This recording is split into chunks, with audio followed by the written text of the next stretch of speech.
Now, there are a number of ways in which the party has has worked against black interests, if you will, and I just want to touch on a few of them briefly and then move to some conclusions. Now, the Republican Party was founded on liberal social principles. The party fought diligently for the abolition of slavery. It fought diligently for equality, civil rights, public accommodations, things of that nature during the Civil War era, the Reconstruction era. Many of you are familiar with that. And so the question for many is, how is it that a party that begins with near unanimous support in the black community end up in a circumstance in which there is now near unanimous opposition? And I think you can't talk about that until you talk about the battle that was going on within the Republican Party for control of the apparatus of the party. Many of you all have heard of radical Republicans, those northeastern liberals who pushed very strongly for the abolition of slavery and other things that were advantageous to black interests. And this is where I think things get a little tricky. The Republicans will have you to believe that that is what the entire party was about. That's not true. There were factions within the party that resisted these efforts, and they resisted them in part for political reasons. That is to say, the Democrats controlled the South. The Democrats did a good job of demonizing the Republican Party as the party for blacks. And some Republicans began to feel the need to sort of respond to that and figure out, well, wait a second, we can't just be a regional party. If we really want to be a national party, these are some of the things we're going to have to do, including competing in the South. So at that point, what you saw happen was what is termed in the literature as the Lily White movement, in which factions of the Republican Party in the South began to struggle. And you had on one side the liberals, including the radical Republicans and African Americans who were in control in many states in the South of the Republican Party apparatus. They were known as the black and tan Republicans. And then you had the other factions known as the Lily White Republicans.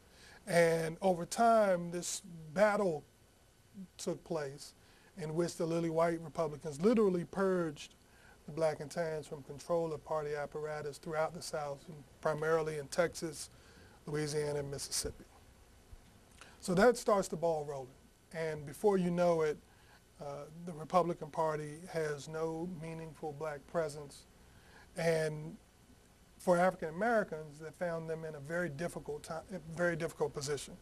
Because on one hand, as you come toward the end of the 19th century and into the 20th century, you have African Americans who, to the extent that they have political rights, have them by function of the Republican Party.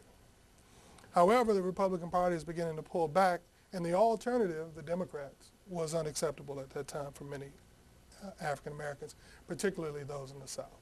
So you have this sort of period in which African Americans are in this political nowhere, no man's land, if you will, in which you're sort of holding your nose to vote for Republicans or holding your nose to vote for Democrats. And as the 20th century begins to develop, the Republicans are struggling in the North to maintain their support levels among African American voters, in part because you have, at this point, the Southern migration, in which you have African Americans moving to northern cities. And at that point, the Democrats in these areas understand that if they don't begin to reach out to these voters, they're going to lose elections consistently. So Democrats in New York and Massachusetts and Pennsylvania and Michigan and Illinois begin to reach out because they understand these new voters could be up for grabs and could make a big difference in keeping their machines running. So as you see develop, there's a push and pull going on here. The Republicans are pushing African Americans away, and in some parts of the country, in the North in particular, the Democrats are making halting fits and starts, sorts of movements toward bringing in and pulling in African American voters. It's still uncomfortable for many Democrats, particularly Northern Democrats who are faced with this new demographic reality, but they understand that they're going to have to make some changes if they want to win some elections. So you add to that the New Deal, which proved to be attractive, the desegregation of the military, and other things that happened, including the 1948 presidential campaign in which Southern Democrats led by Strom Thurmond leave the Democratic Party to found their own party, the Dixiecrat Party. You begin to see this movement, and the wheels are beginning to turn. And within a generation, with the campaign for Barry Goldwater, Arizona Senator for President in 1964, you see, in fact, the final nail in the coffin, if you will, in which Democrats began to move en masse toward the Democratic Party. So that's the early part of what I work on in the book. But there's much more to the story as you look toward the 1980s and actually beginning earlier in the 1970s. And what I've done here is take a look at public policies on one hand and political symbolism on the other, and try to trace the history of these two and see to what extent the Republican Party has either done things to actively antagonize African Americans, because by the mid-1960s, the Republican Party made the calculation that it really did have to court Southern conservatives, Southern racial conservatives, in an attempt to more nationalize the party. So by the time President Reagan is inaugurated in 1981, we see a tremendous sea change in which the Republican Party is far more open in its embrace of Southern conservatives. Now, by the time Reagan is elected, Strom Thurmond and Jesse Helms, two prominent Democrats, had switched parties and become Republicans. Trent Lott was a Democrat and had become a Republican. And so this was yet another signal to many African Americans that if the people who are most opposed to us are leaving the Democratic Party and becoming Republicans, then maybe there's something with the party that's embracing and welcoming in these races, quite frankly. So that's what was beginning to take place with regard to the party.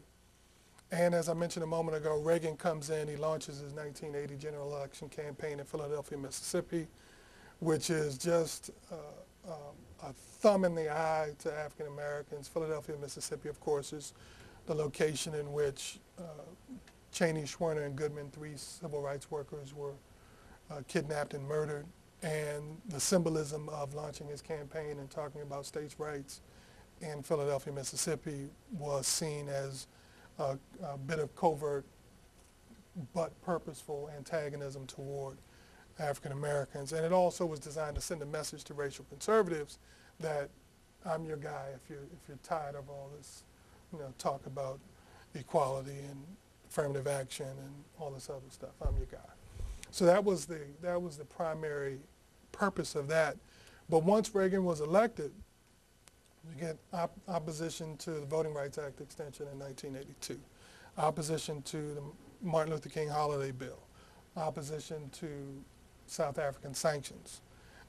In its place, you see this program policy called constructive engagement, which effectively was, we're not going to do anything, but we're going to talk about it as if we're doing something, in hopes that domestically our citizens won't get too upset.